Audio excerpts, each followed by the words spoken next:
कुछ समय पहले की बात है। एक पेशेंट ने रिपोर्ट किया। बहुत सारे इंटरवेंशंस उनके चल रहे थे, लेकिन उन्हें ना तो ब्लड शुगर लेवल्स में अपने आराम मिल रहा था, ना ही उनका ब्लड प्रेशर कंट्रोल हो रहा था। You can say he was literally drowning in a pool of interventions. इतना सारे तरह के उनके ट्रीटमेंट्स चल रहे थे। एक हमने भी थोड़ा सा ट्रीटमेंट ऐड किया। हमने ऐड किया फिजिकल एक्टिविटी, क्योंकि उनकी हिस्ट्री लेने पे मुझे ऐसा लगा कि काफ़ी सेडेंट्री लाइफ जी रहे हैं वो, और एक्टिविटी ज़्यादा नहीं है, बस घर में उठ के इधर से उधर जाना उतना ही है बस। तो मैंने फिजिकल एक्टिविटी उनका ऐड किया। In a graduated manner we increased his exercise timings, and with in a few weeks उनका शुगर कंट्रोल इम्प्रूव हुआ, उनका ब्लड प्रेशर इम्प्रूव हुआ, और उनके बहुत सारे जो लैब मार्कर्स हैं वो नॉर्मल रेंज की तरफ मूव होने शुरू हो गए। Exercise is a powerful signal for each and every single cell of our body to heal itself and stay healthy.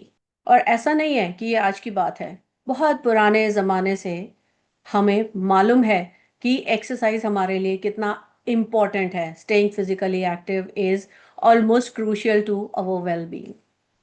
Hippocrates, जिन्हें फादर ऑफ मेडिसिन कहा जाता है, आज से करीब 2000 साल पहले उन्होंने भी कहा था। उनका कोट है verbatim, walking is the man's best medicine. कुछ शताब्दियों के बाद में Edward Stanley, the Earl of Derby, उन्होंने भी एक बहुत ही सोबरिंग सा पर्सपेक्टिव दिया about exercise. He said those who think they have no time for bodily exercise will sooner or later have to find time for illness. लेकिन आज हम ऐसे ज़माने में जी रहे हैं जब हेल्थ एडवाइस तो हर कॉर्नर से मिल रही है आपको। You have to be discerning. We are currently facing an infodemic, मैं इसे कहना चाहूँगी, जहाँ वेलनेस ट्रेंड्स जो हैं they tend to overshadow clinical evidence. किसी भी ट्रेंड के पीछे क्लिनिकल एविडेंस कितनी है उसे हम कभी कभी डिसरिगार्ड कर देते हैं, डिसऑनर कर देते हैं, और हम चले जाते हैं ट्रेंड की तरफ, जो कि वायरल हैक है उसकी तरफ चले जाते हैं। When we talk about exercise as a therapeutic intervention for the purpose of treating a disease, then we have to be very careful about the source of our information and the credibility of the source and the qualifications of the source. आज के इस episode में we are moving beyond the surface level of workout talk, the gym session talk, etc. We are diving into the science backed, evidence based protocols that treat a disease and keep us protected from future disease episodes. आज हम explore करेंगे about movement, the exercise, how it can not just make us look good, but also it can fundamentally transform our body's function at a cellular level. आज के episode में हमारे खास मेहमान हैं डॉक्टर सुमीत दीक्षित। तो आइए शुरू करते हैं a conversation with doctor Sumeet Dixit on the topic exercise as medicine. So, viewers, it gives me immense pleasure to introduce Dr. Sumit Dikshit to you all. Dr. Sumit Dikshit is an accomplished healthcare professional. He's a specialist. He has done MD in community medicine and is currently working at Dr. Ram Manohar Lohia Institute of Medical Sciences in the Department of Community Medicine as additional professor. Dr. Dikshit is also a certified lifestyle medicine physician, and he is the founder and current secretary of SPA, that is the Society for Promotion of Physical Activity and Health. आज हम doctor Sumeet Dixit से बातें करेंगे और जानेंगे कि exercise की क्या इंपॉर्टेंस है हमारे लाइफ में, और किस तरह से सही तरीके से एक एक्सरसाइज रूटीन बना करके हम लोग अपने डिजीज के रिस्क को कम कर सकते हैं और अपने हेल्थ को इम्प्रूव कर सकते हैं। सो डॉक्टर दीक्षित, हमारे इस शो में आपका बहुत बहुत वेलकम। डॉक्टर साहब, आप जिस सोसाइटी को आपने यहाँ पे स्थापित किया था, इसके बारे में कुछ बताइए हमें। ये कैसे आपके मन में विचार आया फिजिकल एक्टिविटी के ऊपर? कैसे आपका, like how did you think about physical activity कि इसकी इम्पोर्टेंस क्या है? नॉर्मली लोग डाइट की बात करते हैं, आजकल stress management is big and trending, तो ये फिजिकल एक्टिविटी की तरफ आपका कैसे ध्यान गया, और what motivated you for this? Actually इसका जवाब ना आपने आपने अपने क्वेश्चन में ही दे दिया। मैं आपको बताता हूँ कैसे। एक्चुअली मैं बाई जो मेरी एजुकेशन हुई है, मैं कम्युनिटी मेडिसिन, मैंने एमडी किया। और पिछले अगर आप इंडिया का डिजीज प्रोफाइल देखें या ग्लोबली भी देखें तो हमारा डिजीज प्रोफाइल कंप्लीटली चेंज हो चुका है। पहले जो था वो कम्युनिकेबल डिजीजेस सबसे ज्यादा हमारी पॉपुलेशन को अफेक्ट करती थी। और पिछले अगर आप 2 डिकेड का देखें तो इधर नॉन कम्युनिकेबल डिजीजेस जो हैं, जैसे डायबिटीज, हम्म। हाइपरटेंशन, है ना, कार्डियोवास्कुलर इलनेसेस जो हैं, कैंसर है, ये सारी डिजीजेस ऑन टॉप आ गई हैं। तो ये हमारा एपिडेमोलॉजिकल ट्रांजिशन ग्लोबली हुआ है एंड इंडिया कोई एक्सेप्शन नहीं है। अब जब हमारा डिजीज पैटर्न चेंज हो चुका है तो हमारी स्ट्रेटजीज भी चेंज होनी चाहिए। हम्म। तो हाँ, तो एनसीडी प्रिवेंशन एंड कंट्रोल में मेरा काम करने का मन था। तो उसके जो अगर आप देखें, अब हम क्योंकि कम्युनिटी मेडिसिन प्रोफेशनल में हूँ, तो ये था कि पॉपुलेशन लेवल पे हम कैसे इम्पैक्ट लेके आ सकते हैं, तो हमें उसके लिए रूट कॉज पे काम करना है। अगर आप इनके रिस्क में जाएंगे तो कहीं ना कहीं लाइफ स्टाइल आती है।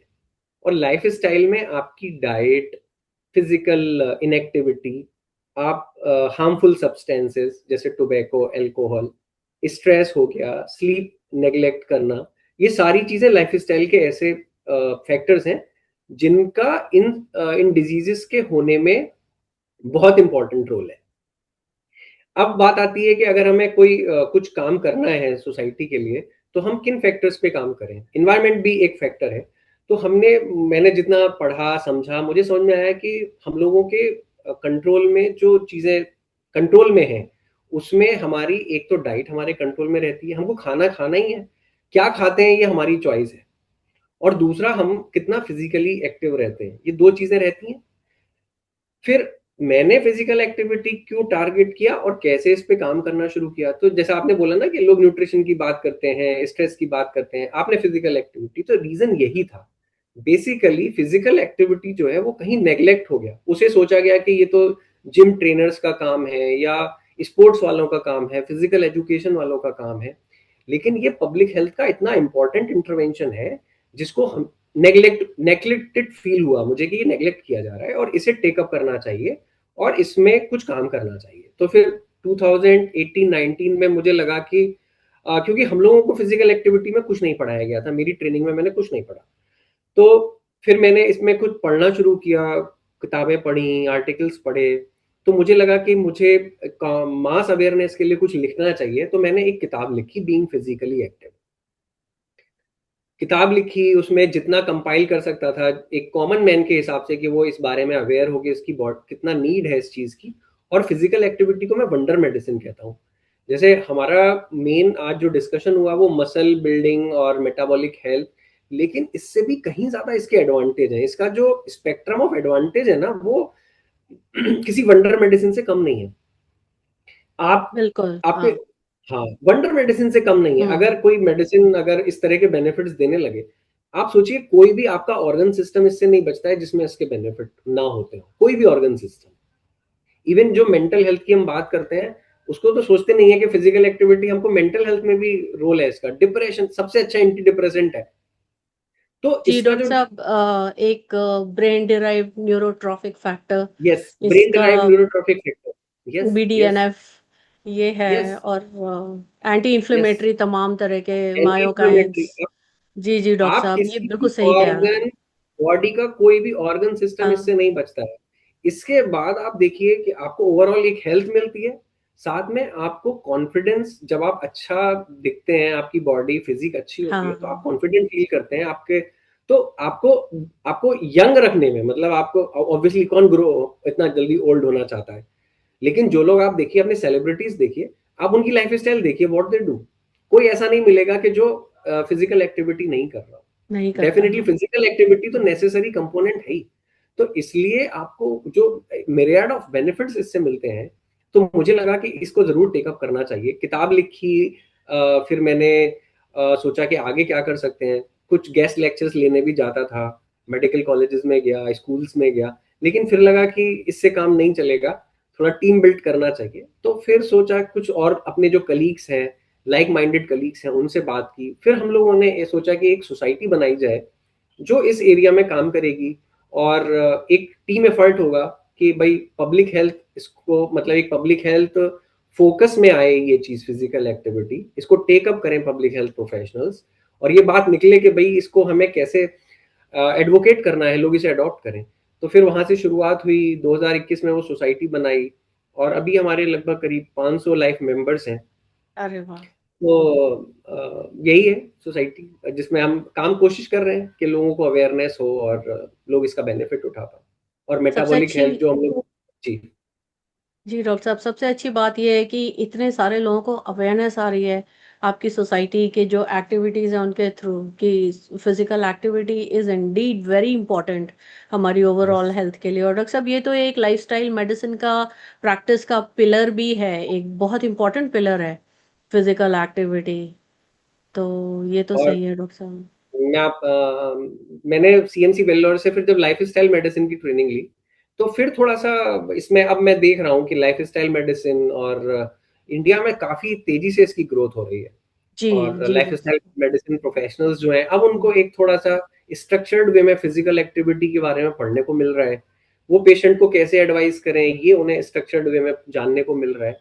तो अब चीज़ें थोड़ा बदल रही हैं, और इट्स जी a very doctor good thing, मतलब बहुत खुशी होती है देख के। जी। जी डॉक्टर साहब, सो डॉक्टर साहब, आपकी सोसाइटी के थ्रू किस तरह के एक्टिविटीज हो रहे हैं या प्लान है आगे in future? What all are you planning in your society?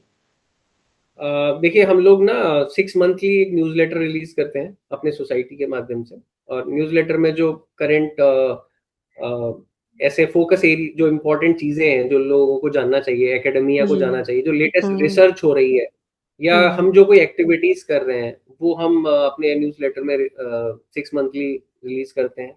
इसके अलावा हम लोग अपने फील्ड में कुछ-कुछ एक्टिविटीज़ करते रहते हैं, जैसे मूव फॉर हेल्थ डे, कुछ नुक्कड़ नाटक करा दिया, कोई गेस्ट टॉक ऑर्गेनाइज़ कराई। तो डॉक्टर्स को भी अवेयरनेस की ज़रूरत है, तो जैसे मैं RML institute of medical sciences में हूँ, तो वहाँ पे हम लोग कुछ-कुछ कभी सीएमई कराना, कभी कम्युनिटी में नुक्कड़ नाटक कराना, इस तरह की चीज़ें करते हैं। हमने कुछ ट्रेनिंग्स भी कराई हैं मेडिकल ऑफिसर्स की, या कम्युनिटी मेडिसिन के जो रेज़िडेंट्स हैं, उनकी ट्रेनिंग्स भी कराई हैं हमने, नॉन कम्युनिकेबल डिजीज़ेज़ को लेके। और इसके अलावा अभी हम लोगों ने एक कॉन्फ्रेंस भी की थी, और काफ़ी सक्सेसफुल कॉन्फ्रेंस रही ऑल ओवर इंडिया से, उसमें काफ़ी जी अच्छा। डॉक्टर साहब, आपकी वो conference is a landmark event यहाँ। उसका तो काफ़ी इनाम मैंने सुना है, and I was fortunate enough to be there to witness the whole event. और कॉन्ग्रेचुलेशंस आपको उसके लिए डॉक्टर साहब। और थैंक यू इसके अलावा आगे फ्यूचर में are there any things, any projects in pipeline for the society? Sir. As of now ma'am कुछ बहुत ही डिफरेंट बताने को नहीं है कि क्या प्रोजेक्ट्स हैं पाइपलाइन में, बट हाँ जितना हम लोग कर रहे हैं हम उसी चीज़ों को कंटिन्यू कर पाएँ, वो कंटिन्यूटी ब्रेक ना हो, ये हमारा मेन ऑब्जेक्टिव है। डॉक्टर दीक्षित, हम लोग अपने इंटरव्यू में यूजुअली शुरुआत करते हैं एक रैपिड फायर राउंड के साथ में। तो अगर आप रेडी हैं तो हम शुरू कर सकते हैं फिर।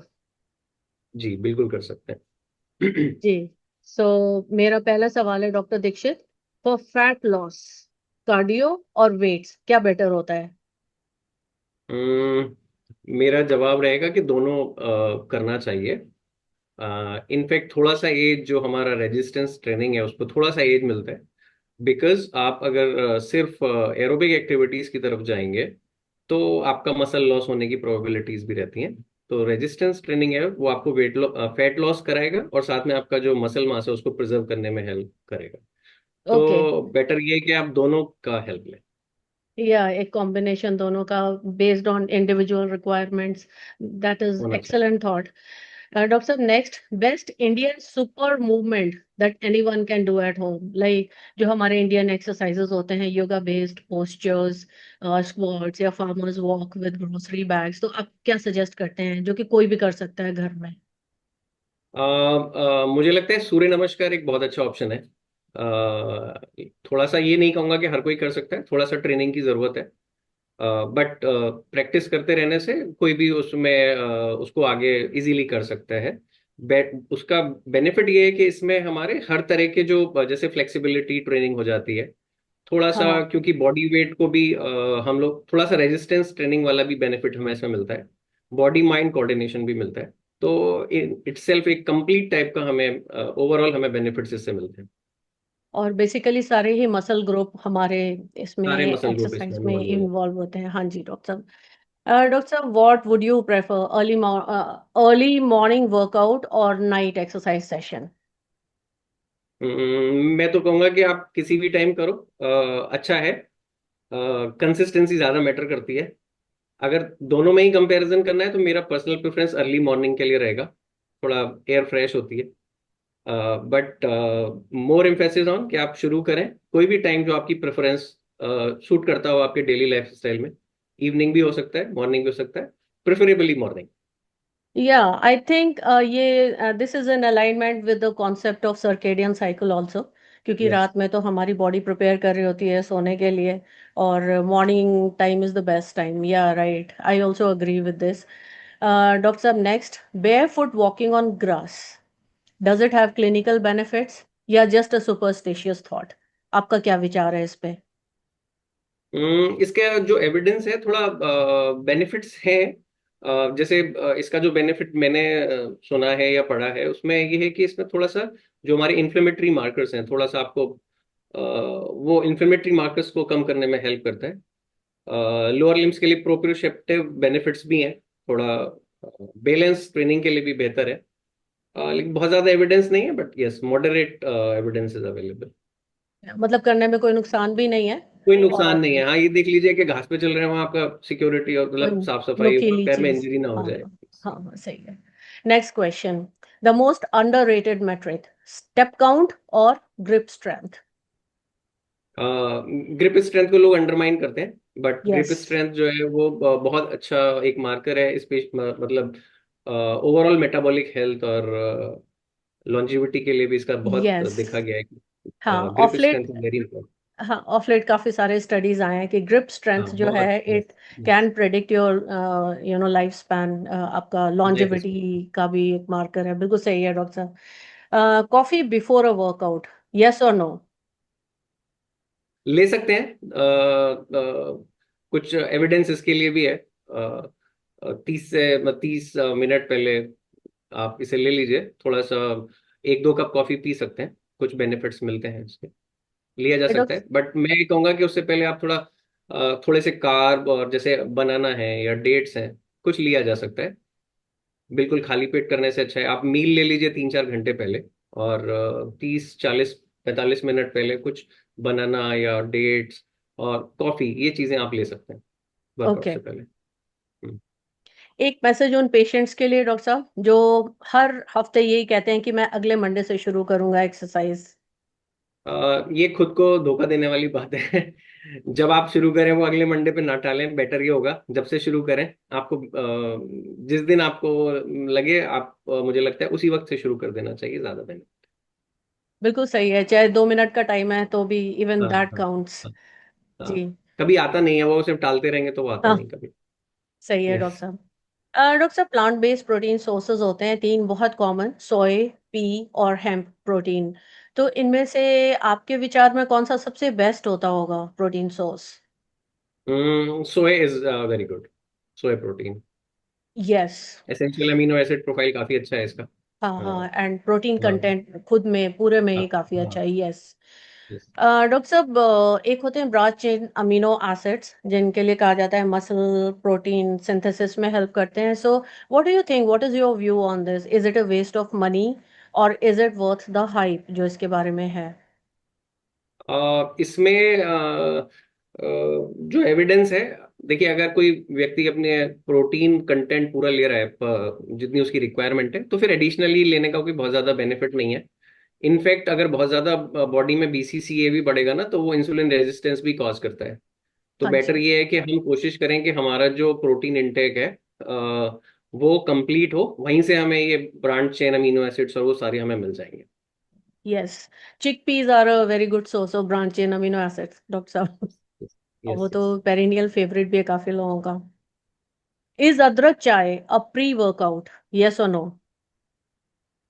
अदरक चाय का तो एविडेंस बहुत ज्यादा प्री वर्कआउट के सेंस में नहीं है। कॉफी का जरूर मैंने पढ़ा है। जी।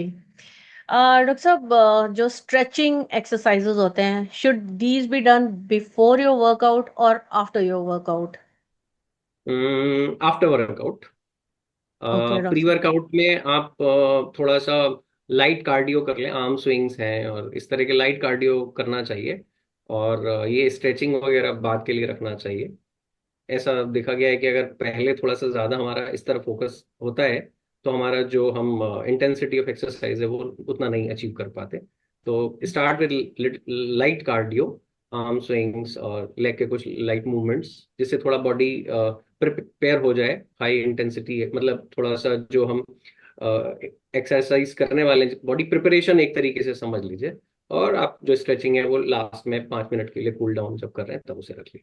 जी। जी डॉक्टर साहब, अगर कोई डायबिटिक है और उनकी ब्लड शुगर करेंटली 250 के भी ऊपर चल रही है, तो आप क्या एडवाइस करेंगे? ऐसे पेशेंट को एक्सरसाइज करना चाहिए या अवॉइड करना चाहिए? आपके व्यू में क्या सही है डॉक्टर साहब? अगर देखिए ये डिपेंड करेगा कि उसको डायबिटीज किस टाइप का है। टाइप 1 अगर हम्म। डायबिटीज है तो, और अगर 250 से ज़्यादा चल रहा है तो ऐसी सिचुएशन में, बिकॉज बॉडी में इंसुलिन है ही नहीं, तो ऐसे में अगर वो एक्सरसाइज करता है तो काउंटर प्रोडक्टिव हो सकता है, कीटो एसिडोसिस का खतरा है उसको। और अगर टाइप 2 डायबिटीज का पेशेंट है, 250 है, तो कर सकता है, शुगर कम करने में हेल्प मिलेगी, बॉडी के अंदर कुछ मात्रा में इंसुलिन अवेलेबल है। बट इवन देन थोड़ा सा केस टू केस मुझे लगता है थोड़ा सा ऑब्जर्वेंट रहना चाहिए। और अगर थोड़ा सा भी डाउट है तो उसकी जांच करा के ही उसे एक्सरसाइज प्रिस्क्राइब करनी चाहिए। हाँ जी डॉक्टर साहब, मुझे लगता है high intensity interval training avoid करना चाहिए। बाकी resistance and aerobic exercises can be done but only depend करेगा आफ्टर। किस टाइप का है। टाइप 1 में तो बिल्कुल नहीं करना चाहिए, हाँ, टाइप डायबिटिक की 1 में बिल्कुल नहीं करना चाहिए। बिल्कुल। यस, यू आर वेरी हाँ, राइट और डॉक्टर साहब। टाइप हाँ। 2 में ये है कि आप कर सकते हैं, फायदा भी मिलेगा, लेकिन ये है कि आपके कीटोन्स ना हो ब्लड में ना, तो यस, ओनली आफ्टर बेटर ये है कि आप, कंसल्टिंग योर फिजिशियन, उनकी हाँ गाइडेंस कि में आप, ही करना यस चाहिए, यस उनसे बात करके। Doctor yes. साहब, एक फैट चला था, काफी ट्रेंड कर रहा था, आइस बाथ फॉर रिकवरी।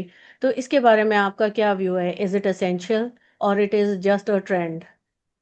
अच्छा, ये एक्चुअली फॉरेन कंट्रीज में थोड़ा ज्यादा होता है। हमारे यहाँ तो मैंने इंडियन अभी तो नहीं देखा है कि अपने यहाँ थोड़ा इसका बहुत ज्यादा ट्रेंड में हो आइस बाथ। यस। इसका जो है थोड़ा सा आइस अगर का जो एविडेंस है वो ये कहता है कि थोड़ा मसल सोरनेस और फटीग की जो फीलिंग है उसको थोड़ा कम करने में हेल्प करता है। लेकिन इसका अगर आप कोई स्ट्रेंथ ट्रेनिंग कर रहा है और उसके साथ अगर ये आइस बाथ लेते हैं तो ये बेसिकली जो एमटॉर पाथ है उसको स्लो डाउन कर देता है, तो काउंटर प्रोडक्टिव है बेसिकली। तो अगर muscle building is the goal तब नहीं करना चाहिए। जिनको हाँ। बहुत फ्रीक्वेंट लेवल पे जो ट्रेनिंग कर रहे हैं, कॉम्पिटिशन्स में पार्टिसिपेट कर रहे हैं, उसमें इसका मसल सोरनेस और फटीग को कम करने में इसका रोल देखा गया। सब हमारा रैपिड फायर राउंड खत्म होता है और बहुत सारे टिप्स मिले हैं, मुझे लगता है उन सभी एक्सरसाइज एंथुजियास्ट को, coming straight from the doctor. और अब डॉक्टर साहब, हम थोड़ा सा अपने इंडियन कम्युनिटी में जो कुछ एक चैलेंजेस है उनकी बात करना चाहते हैं। हम्म। आपने ये बहुत कॉमन सी चीज़ है डॉक्टर साहब, आपने अपनी प्रैक्टिस में भी नोट किया होगा कि लोग ऊपर से बिल्कुल फिट दिखाई देते हैं, कोई फैट नहीं है, बीएमआई विद इन रेंज है, लेकिन असल में दे आर अनवेल, उनके जो लैब रिपोर्ट्स हैं वो भी एबनॉर्मल हैं। और ऐसे लोगों के लिए क्या होता है कि मॉर्निंग वॉक वो जाते हैं और वो हिस्ट्री भी देते हैं कि हम तो रोज वॉक के लिए जाते हैं, फिर भी क्या हो गया है, हम कैसे ठीक हो जाएं। तो आपको लगता है कि मॉर्निंग वॉक ऐसे लोगों के लिए काफी है, या उनका जो एक्सरसाइज प्रिस्क्रिप्शन है it should sound a little different? आपका क्या व्यू है इस बारे में? ये बहुत इंपॉर्टेंट है, स्पेशली हमारे इंडियन कंटेक्स में बहुत इंपॉर्टेंट है। जी। एक जो आप बीएमआई की बात कर रही थी, एक टर्म नॉर्मल वेट ओबेसिटी भी है। तो हाँ। है क्या कि हमारे इंडियन कॉन्स्टिट्यूशन में आप देखेंगे कि हो सकता है कि वेट ठीक हो लेकिन बॉडी में फैट का अमाउंट ज्यादा है, जितना होना चाहिए उससे ज्यादा है। मेल्स में ये 20% होता है, फीमेल्स में 30%, मतलब हाँ, मेल्स में 20% से नीचे होना चाहिए, फीमेल्स में नीचे तीस होना परसेंट चाहिए। से नीचे होना चाहिए। हाँ। लेकिन हमारे यहाँ देखा गया है कि उससे बहुत ज्यादा रहता है, और इसी वजह से वो इंसुलिन रेजिस्टेंस और डायबिटीज ये सब चीजें हैं। तो सिर्फ हमें बीएमआई पर रिलाई नहीं करना है, पहली चीज तो ये इंपॉर्टेंट है। दूसरा, आपने बोला कि अगर कुछ लोग जैसे एक्सरसाइज सुबह वॉक करते हैं लेकिन उनके फिर भी आप देखें तो मेटाबॉलिक हेल्थ ठीक नहीं है, तो ऐसे हो सकता है कि वो लोग कर रहे हों लेकिन उनमें मसल मास कितना है ये बहुत इंपॉर्टेंट हो जाता है। मसल मास ऐसा तो नहीं है कि वो सार्कोपीनिया मसल्स की कमी है बॉडी के अंदर, और जो फैट है वो बहुत ज्यादा है, विसरल फैट जो है वो बहुत ज्यादा है। तो जो WHO का रिकमेंडेशन है वो भी यही कहता है कि आपको इस तरह की एक्टिविटीज, कार्डियो और रेस्पिरेटरी एक्टिविटीज, जिसमें वॉकिंग भी है, ब्रिस्क वॉकिंग जो है, तेज तेज चलना है, इस तरह की एक्टिविटीज, कोई भी गेम, डांसिंग, ये सब चीजें करनी चाहिए। लेकिन साथ में आपको 2 से 3 बार जो रेजिस्टेंस रेजिस्टेंस ट्रेनिंग। ट्रेनिंग है वो भी करना चाहिए, हम्म। जिससे कि जी। आपका मसल मास प्रिजर्व रहे या उसमें ग्रोथ हो। तो जो वॉकिंग कर रहे हैं सुबह, और जनरली मैंने देखा है कि बहुत स्लो पेस पे करते हैं, तो है क्या, वो बेसिकली लो इंटेंसिटी एक्सरसाइज है, और जिससे आपकी मसल्स पे बहुत इम्पैक्ट नहीं पड़ रहा है। हम्म। तो आपको क्या करना है, मसल्स जो है वो बहुत ही मेटाबॉलिकली एक्टिव हमारा हमारा ऑर्गन है बॉडी का। तो हमें क्या करना है, अपनी मसल्स को कोशिश करना चाहिए कि हमारा मसल्स मास जो है वो प्रिजर्व रहे, या हम उसे कोशिश करें रेजिस्टेंस ट्रेनिंग करके थोड़ा अगर बढ़ा भी सकें, प्रोटीन डाइट में लें, तो मुझे लगता है बेटर हमारे को रिजल्ट मिलेंगे। मतलब जी। टहलने के साथ साथ थोड़ा थोड़ा रेजिस्टेंस ट्रेनिंग सभी के लिए बहुत जरूरी है, जिसे हम लोग ओवरलुक कर रहे हैं, जो नहीं करना चाहिए। जी। अब इस तरह के जो पेशेंट्स हैं, those who are trying to reverse insulin resistance by just walking, तो वो तो नहीं होगा डॉक्टर साहब, क्योंकि muscles are the biggest consumer of glucose, and अगर यस। मसल आपके नहीं है तो वो तो मुश्किल हो जाएगा थोड़ा। हाँ, वो आपके जो ग्लूट फोर ट्रांसपोर्टर्स हैं वो ऐसे नहीं बढ़ने वाले हैं, वो आपको जी। मसल्स चाहिए ही चाहिए। जी। जी। तो आपको साथ में करना ही, एक्चुअली WHO रिकमेंड करता है, बट हम लोग उसको, एक्चुअली एक स्पेक्ट्रम है, आप कुछ नहीं करते हैं और आप बिल्कुल एब्सोल्युटली बेस्ट कर रहे हैं अपनी हेल्थ के लिए। तो ज्यादातर लोग तो देखिए कुछ करते ही नहीं है, उतना तो मिनिमम भी नहीं निकाल पा रहे हैं। तो जो लोग टहल रहे हैं एटलीस्ट उन्हें कुछ बेनिफिट मिल रहे हैं, पर हाँ। ऑप्टिमम बेनिफिट्स के लिए उन्हें साथ में अपनी मसल्स का भी ध्यान रखना पड़ेगा कि उनका, क्योंकि आप देखिए कि मिड लाइफ के बाद से ना मसल लॉस होना शुरू हो जाता है। जी। तो उसको कैसे बचाएंगे आप, जबकि वो सबसे इंपॉर्टेंट ऑर्गन है आपकी बॉडी का। बिल्कुल डॉक्टर साहब। डॉक्टर साहब, मान लो इस तरह का कोई पेशेंट आता है, जिसने कि बस वही वॉक वगैरह किया है, और वो भी इनफ्रीक्वेंटली, नॉट रेगुलरली किया है, तो इस तरह के पेशेंट को from his zero level of physical activity to optimum level of physical activity किस तरह से करना चाहिए, ताकि पेशेंट रास्ते में ही थक के या डर के कि घबरा के कि ये बहुत ज्यादा हो गया मेरे लिए, तो ऐसा हमें क्या तरीका क्या है इसके लिए? हाउ डू यू सजेस्ट ऐसे करना चाहिए किसी भी डॉक्टर को? देखिए जनरली जो लोग प्रैक्टिस में करते हैं कि हम लोग अपने उसको पेशेंट को बोल देते हैं कि आप जो है टहलना शुरू करिए या वॉक किया कीजिए, और ये करने के बाद शायद हम सोचते हैं कि हमने उसे गाइड कर दिया वो कर लेगा। ये बड़ा मुश्किल है, ये नहीं हो पाता है। दूसरी चीज क्या है,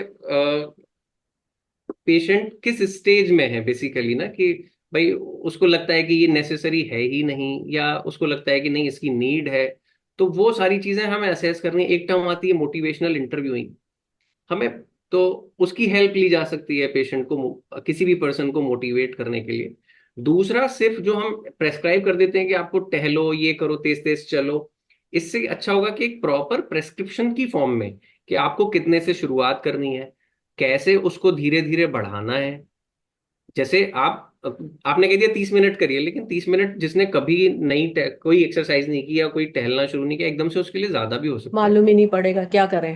हम्म। हाँ, क्या करें, तो आपको धीरे धीरे उसको एक प्रोग्रेसिव मैनर में इंक्रीज करना है। जैसे वो कुछ से शुरुआत करे, आप हर वीक या उस पे आप उसको 10%, 15 ऐसे उसको धीरे धीरे स्केल उसको थोड़ा थोड़ा बढ़ाएं, है ना। और साथ में साथ फॉलो अप भी होना चाहिए, और आपका जो प्रेस्क्रिप्शन है वो प्रॉपर होना चाहिए कि आपको जैसे नेक्स्ट 4 वीक्स आपको क्या करना है, कितना चलना है, उसके बाद फिर वो आपको फिर आप उसको फॉलो अप कीजिए, उससे असेस कीजिए वो कितना अचीव कर पाया।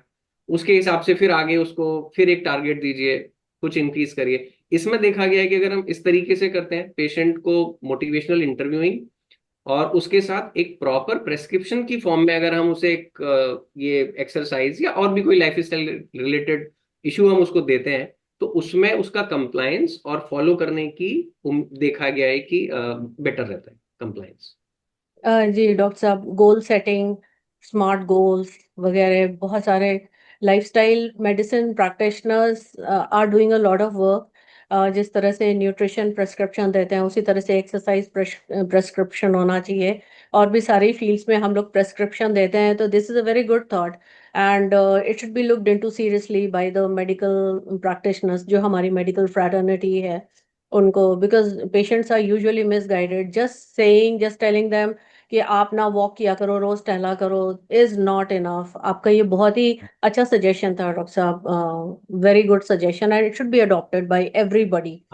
और इसमें एक चीज और मैं ऐड करना चाहूंगा। जी जी डॉक्टर साहब। जैसे मुझे लगता है थोड़ा सा कस्टमाइज्ड भी होना चाहिए, क्योंकि हम ऐसा मानते हैं कि भाई हर किसी की लाइफ स्टाइल, उसका जॉब प्रोफाइल सब कुछ सेम है। बट आप इंडियन कंटेक्स्ट में देखें तो कोई ऑफिस में जाके जॉब कर रहा है, कोई बिजनेसमैन है, कोई शॉप चलाता है। हाँ, तो हर किसी बिल्कुल का लाइफ स्टाइल बिल्कुल डिफरेंट है। और आप बिल्कुल जो उसे हाँ। प्रिस्क्राइब कर रहे हैं, हो सकता है कि वो उसकी डेली रूटीन में उतना अच्छे से फिट ना होता हो। फिट नहीं तो होना वही हो, हाँ। मोटिवेशनल इंटरव्यूइंग में है कि हमें उसी को इनेबल करना है कि वो कब उस चीज को इनकॉर्पोरेट कर सकता है इन अ इजी मैनर। तो वो थोड़ा सा हमको डॉक्टर्स को कस्टमाइज करना पड़ेगा कि किसको हमें क्या एडवाइस करना है, कब उसको करने के लिए हमें एडवाइस करना है। जी जी। डॉक्टर साहब, मेरे पास दो तीन लोग कंसल्टेशन के लिए आते हैं। उनका वर्क टाइम ही रात में 6:30 बजे, शाम को 6:30 बजे से शुरू होता है और सवेरे यस। 6 बजे तक काम करते हैं।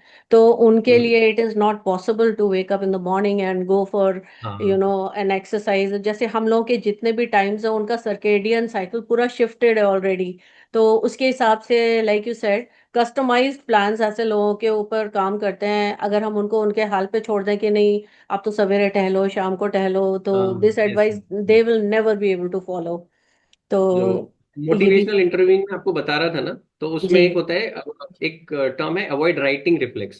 तो हम्म। डॉक्टर्स की जो ट्रेनिंग है वो इस टाइप की है कि आप आए और आप उसका प्रेस्क्रिप्शन लिखें फटाफट से कि आपको ये करना है, ये करना है, ये करना है।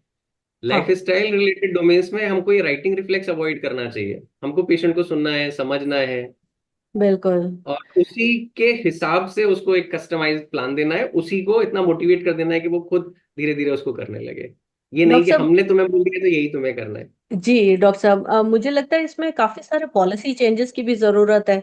तो बहुत सारी चीजें हैं जो जहाँ पे शायद गवर्नमेंट का इंटरवेंशन भी काम करेगा। तो we can have another session on this I think. हाँ, एक्चुअली लाइफ स्टाइल मेडिसिन अभी एक इमर्जिंग स्पेशलिटी है इंडिया जी में। जी जी अ, जी। अब धीरे धीरे इसका स्कोप बढ़ रहा है, धीरे धीरे लोगों को पता चल रहा है, और जैसे जैसे जी स्कोप डॉक्टर बढ़ेगा, साहब। लोगों को नॉलेज होगी, मुझे लगता है चेंजेस आएंगे। जी डॉक्टर साहब, I am also very hopeful कि चेंजेस तो डेफिनेटली आएंगे। Lot of doctors are now going for lifestyle medicine studying and उसका सर्टिफिकेशन ले रहे हैं। तो उससे definitely things will change and improve for the better.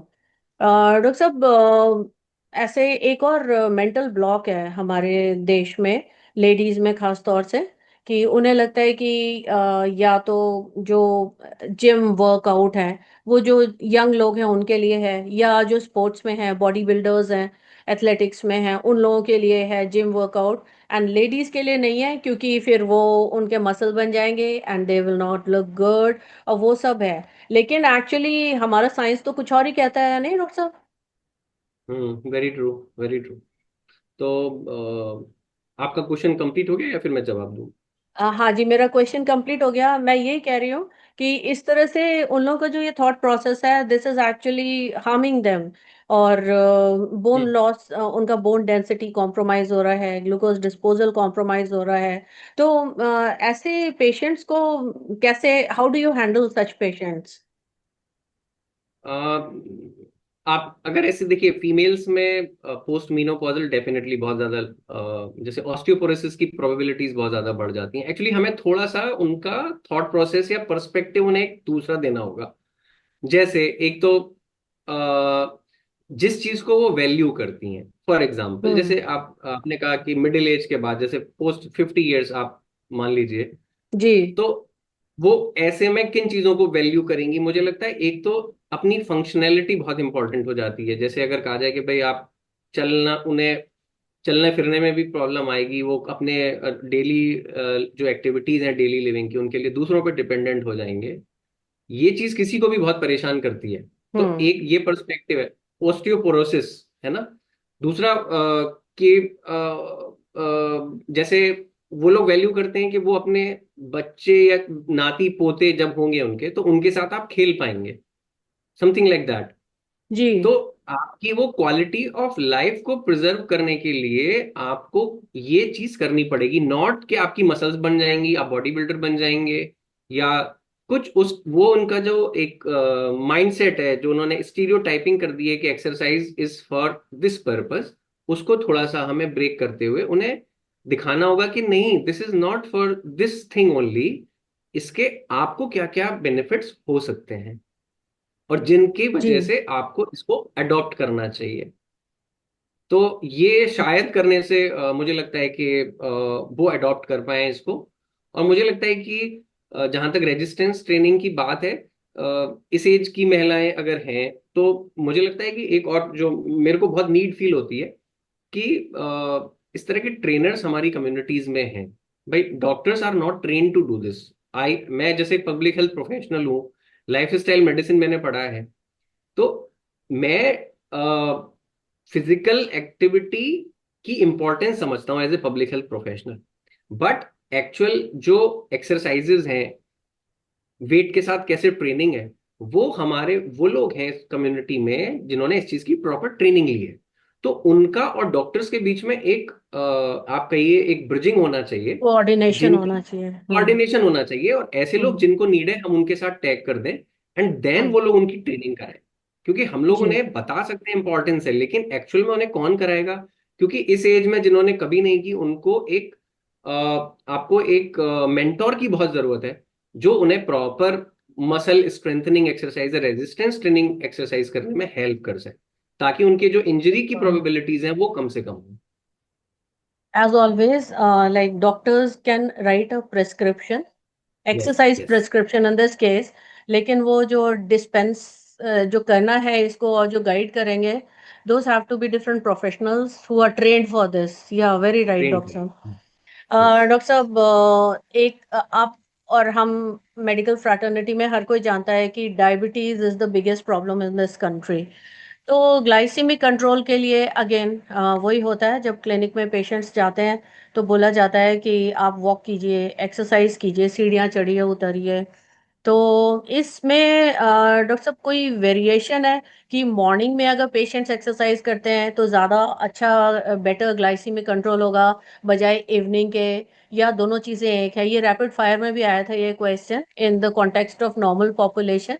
लेकिन for specifically for the purpose of glycaemic control, यानी कि जो हमारा ब्लड शुगर कंट्रोल है, उसके लिए आपको क्या लगता है कि which kind of exercise and eight which time of the day will be suitable?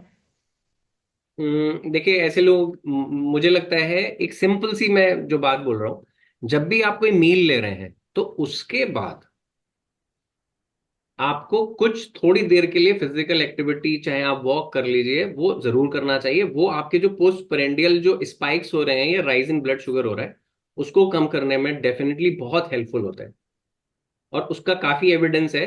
तो ऐसे लोग जिनको ये शुगर स्पाइक्स हो रहे हैं पोस्ट मील, तो उनको ये मैं एडवाइस करूंगा कि जब भी आप कोई मील ले रहे हैं, चाहे आप लंच ले रहे हैं या डिनर ले रहे हैं, उसके बाद 30 से 40 मिनट में अपना जरूर बाहर निकलें, थोड़ा टहलें। इससे आपका जो शुगर स्पाइक होने वाला है वो काफी कम हो जाएगा। तो ये डॉक्टर जरूर जी।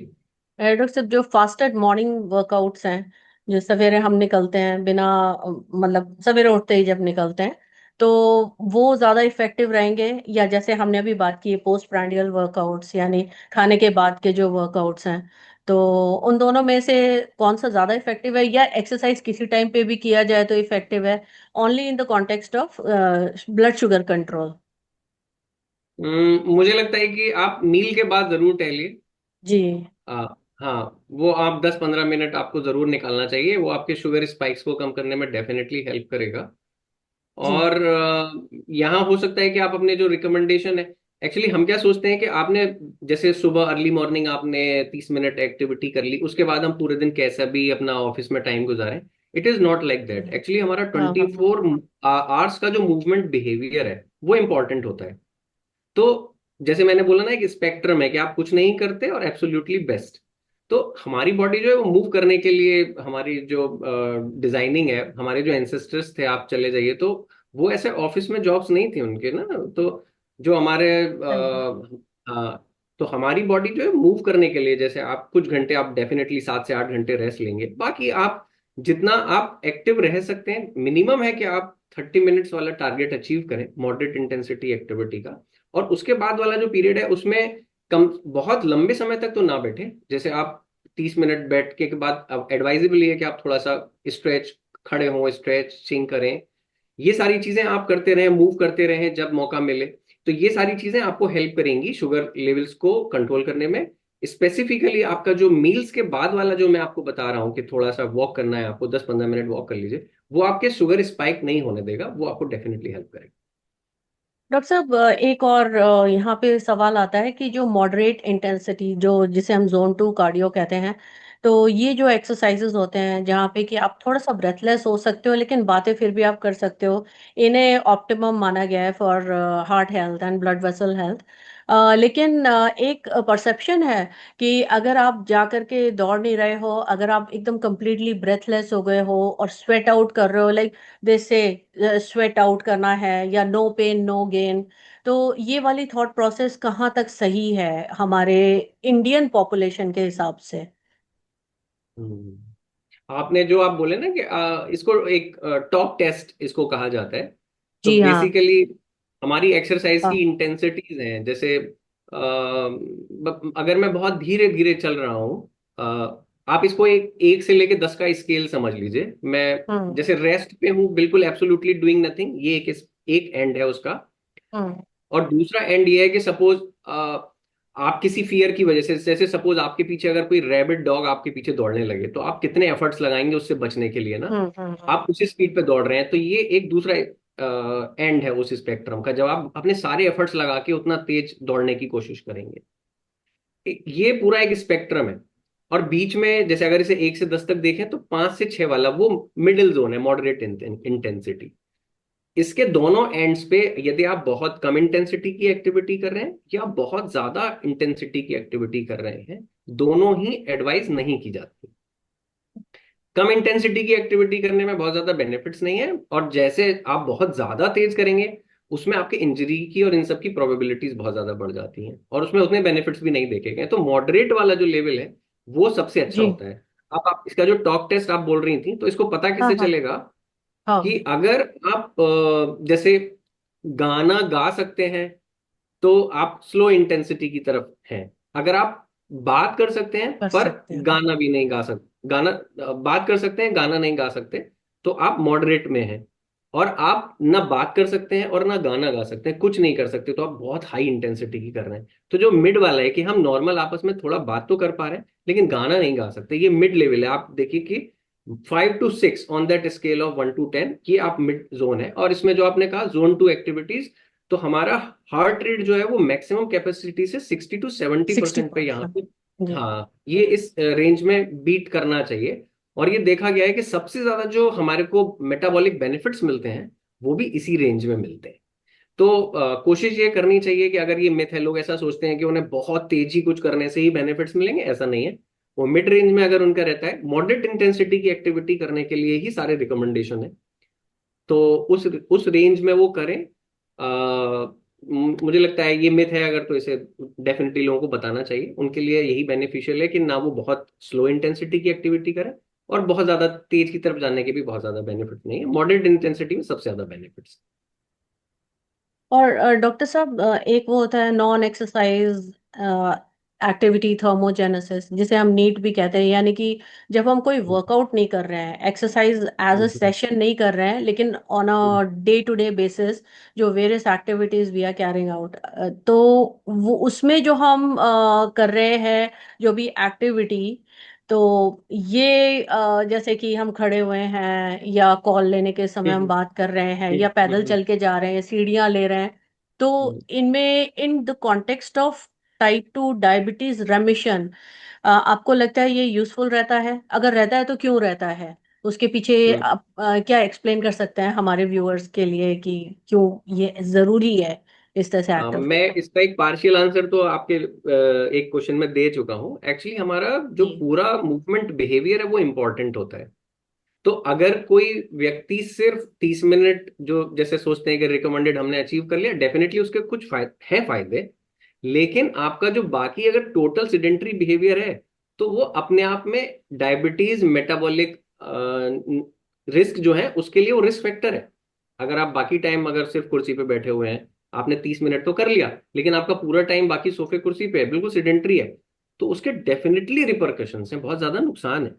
तो हमें यही समझना है कि जो आपने बताया, नॉन एक्सरसाइज एक्टिविटी थर्मोजेनेसिस, जब हम फिजिकल एक्सरसाइज तो नहीं कर रहे हैं, लेकिन हमारा जो बाकी उसमें बिहेवियर है, जैसे हम भाई ऑफिस गए और मुझे मान लीजिए फर्स्ट सेकंड फ्लोर पे जाना है, मैं सीढ़ियां लेता हूँ, मुझे सीढ़ी लेनी लेनी चाहिए, हो सकता है कि मेरे को 1 मिनट या 1.5 मिनट लगे, लेकिन वो उसके भी मुझे फायदे हैं।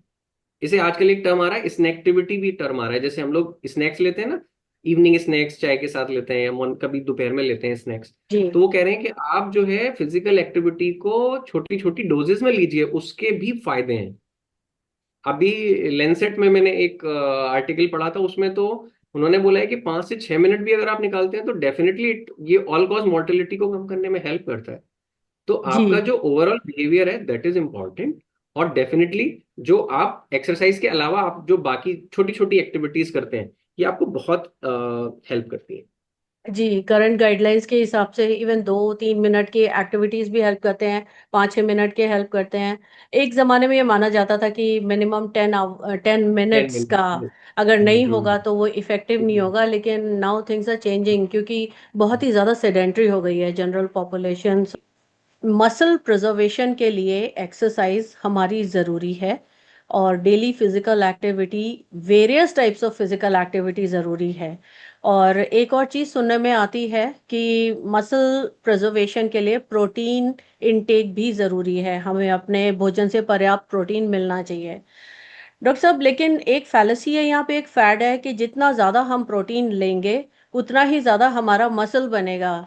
तो आपके साथ में इस बात को एक्सप्लोर करना चाहते हैं कि इस फैक्ट में जो ये स्टेटमेंट है इसमें कितना फैक्ट है और कितना फिक्शन है डॉक्टर साहब। देखिए डेफिनेटली मसल मास बिल्ड करने के लिए प्रोटीन की रिक्वायरमेंट है, इसमें कोई डाउट नहीं है ना। मसल्स को प्रिजर्व रखने के लिए प्रोटीन की रिक्वायरमेंट है, इसमें भी कोई डाउट नहीं है। लेकिन ये कहना कि जितना ज्यादा हम प्रोटीन लेंगे उतना ज्यादा मसल बनेगा, ये थोड़ा ठीक नहीं है, क्योंकि उसकी सीलिंग है बेसिकली।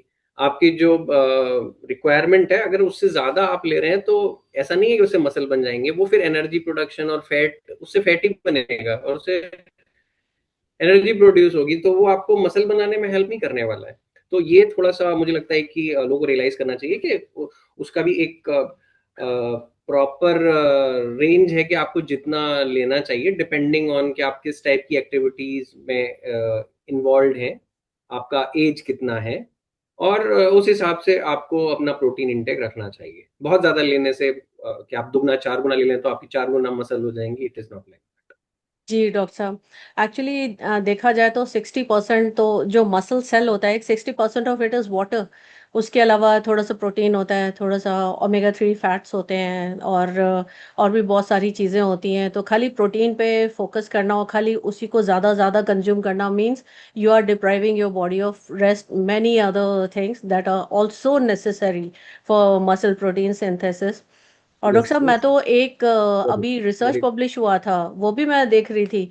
तो उसमें यही था कि 1.6 ग्राम पर KG body weight per day से ज़्यादा इवन एथलीट्स के लिए भी एडिशनल बेनिफिट्स नहीं देता है, बल्कि एक्सेस प्रोटीन से फिर नहीं। वो सारा एमटॉक पाथवे और वो सारा एक्टिवेशन होकर के वो थोड़ा ज़्यादा ओवर होने से तो गड़बड़ी होता है। Anything in excess is bad, ये हमारे व्यूअर्स भी समझते होंगे। डॉक्टर साहब, न्यूट्रिशन का काफ़ी अच्छा रोल होता है for facilitating maximum benefits from your physical activity workout. तो इसमें एक बात मैं जानना चाह रही हूँ आपसे कि एक फास्टेड स्टेट पे जब हम एक्सरसाइज करते हैं उसके बारे में आपके क्या विचार हैं। There are two camp of thoughts. एक कैंप का बोलना है कि फास्टेड स्टेट में जब हम करते हैं एक्सरसाइज तो उससे फैट हमारा जो है बर्न होता है, जो स्टोर्ड फैट है बॉडी में, और उससे हमें वेट लॉस बेनिफिट्स मिलते हैं, इंसुलिन सेंसिटिविटी इंप्रूव होती है वगैरह वगैरह। दूसरा कैंप का ये मानना है कि इससे मसल प्रोटीन ब्रेकडाउन हो सकता है और कॉर्टिसोल लेवल्स जो है स्पाइक कर सकते हैं, जो कि in the long run it may be harmful for the overall health of our body. तो इसमें क्या डॉक्टर साहब आपका क्या व्यू पॉइंट है इसमें? मेरा इसमें व्यू ये है कि इंटेंसिटी बहुत ज़्यादा इसमें मैटर करेगी। हाँ। जैसे अगर आप मॉडरेट इंटेंसिटी की एक्टिविटी कर रहे हैं, जैसे हम लोग अगर अर्ली मॉर्निंग भी करते हैं, ऑब्वियसली हम फास्टेड स्टेट में हैं और हम जिम चले गए, मॉडरेट इंटेंसिटी की कर रहे हैं, तो हमें थोड़ा मेटाबॉलिक फ्लेक्सिबिलिटी डेफिनेटली एडवांटेज मिलता है, फैट हम्म। बर्निंग होती है। तो इंटेंसिटी बहुत इंपॉर्टेंट हो जाती है, और यहीं पे अगर हम बहुत हाई इंटेंसिटी की एक्टिविटी करते हैं तो उसमें वो प्रोबेबिलिटीज बढ़ जाती हैं कि प्रोटीन ब्रेक डाउन हो जाएगा एंड ऑल, कॉर्टिसोल डेफिनेटली बढ़ेगा बहुत हाई इंटेंसिटी की यस। जब आप एक्टिविटीज करेंगे। तो इंटेंसिटी इंपॉर्टेंट हो जाती है कि आप अगर लो इंटेंसिटी या मॉडरेट इंटेंसिटी की एक्टिविटी कर रहे हैं तो आपको मेटाबॉलिक वो फ्लेक्सिबिलिटी वाला एडवांटेज, फैट बर्निंग वाला एडवांटेज मिलेगा। हाई इंटेंसिटी पे कॉर्टिसोल का बढ़ना और प्रोटीन ब्रेकडाउन का रिपरकशन मिल सकता है। एडवाइजेबल ये है कि आप अपनी, अगर फास्टिंग स्टेट में है तो कोशिश करें कि आप अपने कुछ खा के, प्रोटीन रिच आपने कुछ खा लिया है ना, और तो वो आपको जो मेटाबॉलिक फ्लेक्सिबिलिटी वाला एडवांटेज है वो भी मिल जाएगा, और आपके जो प्रोटीन ब्रेकडाउन जो हो सकते थे वो भी नहीं होंगे। तो दिस इज माय टेक।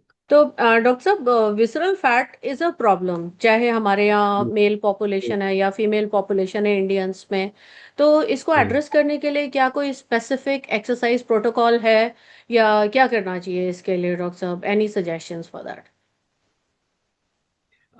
मेरा सजेशन ये है कि ऑब्वियसली आपने बिल्कुल सही कहा, हम लोगों की इंडियंस की मेटाबॉलिक हेल्थ बहुत ही थोड़ा सा कॉम्प्रोमाइज्ड है, और जो डिजीजेज वेस्टर्न पॉपुलेशन में होती हैं हम उससे ज़्यादा प्रोन है, और हमारा जो कम उम्र में यहाँ पे लोगों को वो डिजीजेज हो जाती हैं क्योंकि विसरल हाँ। फैट बहुत ज़्यादा है और इंसुलिन रेजिस्टेंस जल्दी डेवलप हो जाता है।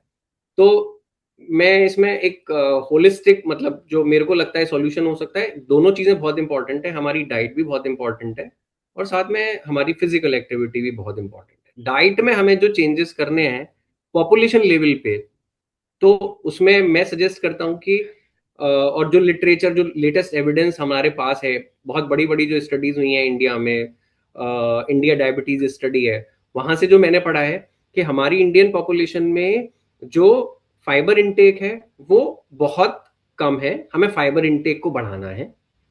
प्रोटीन इंटेक थोड़ा कम है, थोड़ा प्रोटीन इंटेक हमारा पॉपुलेशन पे बढ़ना चाहिए। आप देखिए कार्ब रिच है हमारी जो डाइट है मेनली ना, थोड़ा सा कार्ब इंटेक पॉपुलेशन लेवल पे अगर हम कम कर पाए, जैसे अगर कोई 4 रोटी खाता है तो वो 3 रोटी खा ले, 2 रोटी 2.5 रोटी खा ले, उसकी प्लेट जो है वो उसमें आधा जो है फ्रूट्स एंड वेजिटेबल्स होना चाहिए, मतलब फाइबर जाना चाहिए। प्रोटीन के लिए हमारे को डेफिनेटली ध्यान देना चाहिए, हमारी जो डाइट है वो प्रोटीन डेफिशिएंट है, तो हम कैसे जितना रिक्वायर्ड है उतना प्रोटीन हम लोगों को मिल पा रहा है, क्योंकि प्रोटीन बहुत इंपॉर्टेंट है। तो और इसके साथ फैट जो है, तो फैट हम किस क्वालिटी के फैट ले रहे हैं, किस टाइप के फैट्स ले रहे हैं, हेल्दी फैट्स कंज्यूम करें, मॉडरेशन में करें। तो ये एक डाइट के लेवल पे मेटाबॉलिक हेल्थ बेटर करने के लिए ये मेरे कुछ सजेशंस हैं। फिजिकल एक्टिविटी में मेरा सजेशन है कि भाई जो लोग बिल्कुल नहीं करते हैं तो वो कुछ थोड़े से शुरुआत करें, धीरे धीरे वो रिकमेंडेड लेवल ऑफ जो बड़ी बड़ी एजेंसियां कहती हैं वहां तक जाएं। जैसे WHO कहता है कि भाई आपको वीक में 150 मिनट्स का moderate intensity physical activity accumulate करना चाहिए, या अगर आप हाई इंटेंसिटी कर रहे हैं, विग्रेस इंटेंसिटी कर रहे हैं, तो 75 मिनट्स इन अ वीक आपको एक्यूमुलेट करना चाहिए। तो आप ये शुरू करें, और इसके साथ में वो कहते हैं कि 2 से 3 बार आपको अपनी मसल स्ट्रेंथनिंग एक्सरसाइज भी करनी है, ये हम लोग थोड़ा भूल जाते हैं। तो आप अगर कुछ नहीं करते हैं, थोड़ा थोड़ा शुरू करें और फिर जो ये रिकमेंडेड लेवल्स हैं वहां तक पहुंचे। इसके अलावा जैसे मैंने कहा कि 24 आवर मूवमेंट बिहेवियर इंपॉर्टेंट है, उसमें भी कोशिश करें कि जब आपको मौका मिले आप सीढ़ियां चढ़ लें। आप अगर ऑफिस में जॉब करते हैं तो हर 30 मिनट के बाद थोड़ा मूव कर लें, जब आपको मौका मिला थोड़ा टहल आए।